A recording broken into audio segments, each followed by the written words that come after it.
সারা দেশে জুলাই গণঅভ্যুত্থানে নিহত আহত গুম আয়নাঘর ক্রস ফায়ার সংক্রান্ত সব তদন্তাধীন এবং বিচারাধীন মামলার বিবরণ ট্রাইব্যুনালে দাখিল করতে চিঠি দিয়েছেন আন্তর্জাতিক অপরাধ ট্রাইব্যুনালের চিফ প্রসিকিউটর আমিনুল ইসলাম।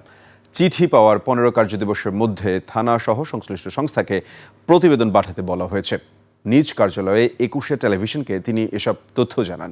এসব বিবরণ ট্রাইব্যুনাল ছুটির মধ্যে যাচাই বাছাই শেষে চূড়ান্ত করা হবে বলে জানান চিফ প্রসিকিউটর।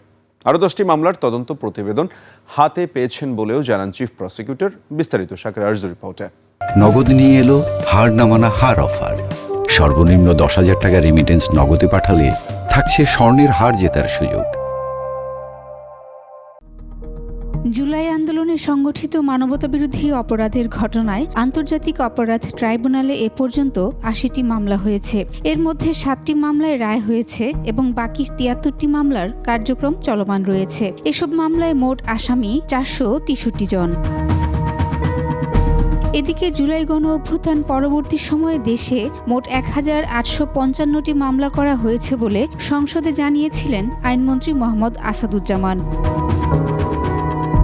আর পুলিশ সদর দপ্তর বলছে 24 সালে বৈষম্যবিরোধী আন্দোলনের ঘটনায় ঢাকায় মামলা হয়েছে মোট 789টি, যার মধ্যে 479টি হত্যা আর 310টি অন্যান্য মামলা। ডিএমপিতে তদন্তাধীন আছে 599টি মামলা। অভিযোগ দাখিল হয়েছে 8টি মামলার, যার মধ্যে হত্যা 4টি, অন্যান্য 4টি। চূড়ান্ত রিপোর্ট দাখিল হয়েছে 27টির মতো, যার মধ্যে 22টি হত্যা মামলার। গ্রেফতার আসামি 23 জন।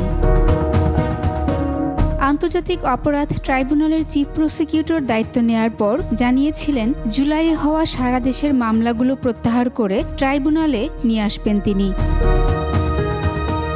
যার পদক্ষেপ হিসেবে সারা দেশে জুলাই গণঅভ্যুত্থানে নিহত আহত গুম আয়নাঘর ক্রসফায়ার সংক্রান্ত সব তদন্তাধীন বা বিচারাধীন মামলার বিবরণ ট্রাইব্যুনালে দাখিল করতে থানাসহ সংশ্লিষ্ট সংস্থাকে চিঠি দিচ্ছেন চিফ প্রসিকিউটর। পুলিশ সুপারদের আমি চিঠি দিচ্ছি এবং সংশ্লিষ্ট অন্যান্য যারা আছে অন্যান্য সংস্থার প্রধানদেরকে আমি চিঠি দিচ্ছি যে তাদের অধীন কি মামলার তদন্ত চলছে বা কোন কোন মামলা ইতিমধ্যে প্রতিবেদন দাখিল করা হয়েছে, এগুলোর একটা সংক্ষিপ্ত বিবরণ এবং সংশ্লিষ্ট মামলার কপি এগুলি আমার কাছে দাখিলের জন্য অফিসিয়ালি আমি আজ অথবা কালকের মধ্যেই আমি চিঠি দেব। মৌখিক আদেশের পর ঢাকার কিছু মামলার কাগজপত্র তার হাতে এসেছে। সেগুলো যাচাই বাছাই করে জুলাই মামলা রেখে বাকিগুলো ফেরত দেওয়া হবে বলে জানান তিনি।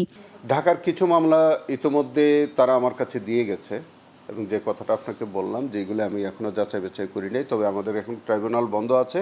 বন্ধের মধ্যে এই যাচাই বাছাইয়ের কাজটা আমরা শেষ করব এবং সারা বাংলাদেশের জরিপের কাজটাও আমরা শেষ করব। আগামী 20 তারিখে আমাদের পর্যন্ত বন্ধ আছে, এই 20 তারিখের মধ্যে শেষ করব। চিফ প্রসিকিউটর জানান এরই মধ্যে 10টি মামলার তদন্ত প্রতিবেদন শেষ করে চিফ প্রসিকিউটরের হাতে পৌঁছেছে। ট্রাইব্যুনাল ছুটির পর দাখিল করা হবে। এই মামলাগুলো আমাদের তদন্তের পাশে। শাকিরা আরজু, 21 টেলিভিশন, ঢাকা।